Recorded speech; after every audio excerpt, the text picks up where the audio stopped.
నిజంగానే వాళ్ళ మీద దాడి చేయాలనంటే 10 మందితో నేను చచ్చినా రాను.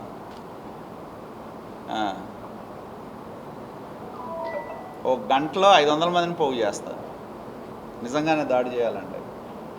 కాకపోతే నేను కోరేది ఏంటంటే, మేము ఒక సిద్ధాంతాన్ని నమ్మిన వాళ్ళం కాబట్టి వాటికి అనుగుణంగా వెళ్ళేవాళ్ళం. వాళ్ళు ఏంటంటే ప్రతి చోట ఏదో ఒక రకంగా రెచ్చగొట్టాలనే ప్రయత్నం చేస్తున్నారు. ఇందా చెప్పినట్టు మేము అడ్డుకున్నాం, మేము ఆపాము, ఆయన పారిపోయేదేంటి? రోజు ఆ రోడ్డు మీద తిరుగుతా నేను. ఉదయం, మధ్యాహ్నం, సాయంత్రం 10 సార్లు తిరుగుతా రోడ్డు మీద.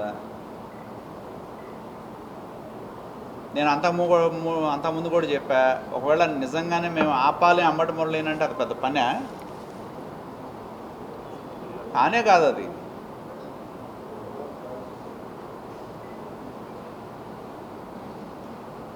కాబట్టి ఆ స్కూల్ అంతా కూడా పైనుంచి కింద దాకా ఒకే స్కూల్ ఉంది. విధ్వంసం చేయటం, అధికారంలోనూ విధ్వంసం చేశారు, ప్రతిపక్షంలో కూడా విధ్వంసం చేస్తున్నారు. రెండోది ఏంటంటే అల్లర్లు సృష్టించటం, దాని ద్వారా రాజకీయ లబ్ధి పొందాలనే ప్రయత్నం చేయటం.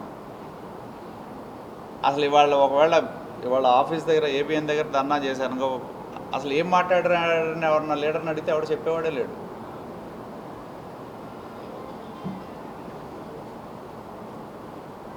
కాబట్టి ప్రజాస్వామ్యంలో భౌతికపరమైన దాడుల్ని మేము ఖండిస్తూ ఉన్నాం.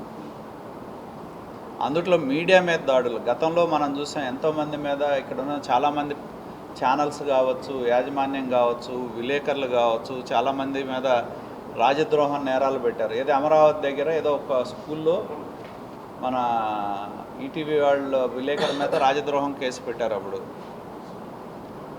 టీవీ 5 మీద కానీ రకరకాల ఛానల్స్ మీద